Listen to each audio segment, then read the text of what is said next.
To this course on dog grooming. I'm Karen and I'm a qualified dog groomer. I had a business that I ran from home, a grooming business that I thoroughly enjoyed, but unfortunately due to the strain it puts on my joints, I wasn't able to continue in the business.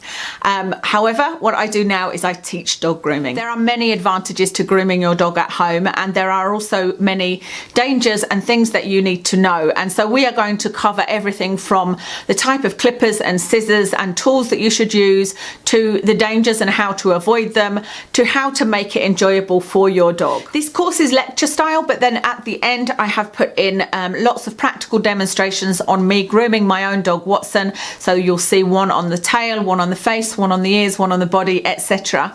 And they should help give you an idea of exactly how to groom your own type of dog. We'll talk about techniques, etc. And by the end of this course you should feel confident and ready to start grooming your dog. All you need for this course is to have a dog, or maybe you're about to get a dog, and as long as you have a love of dogs, that's all that's required. My hope is that you enjoy the course, that you learn lots, and that your dog will thank you at the end of it, because it will be a much more enjoyable experience for them. So if you're ready, let's move on to section 2, where we talk about planning to groom.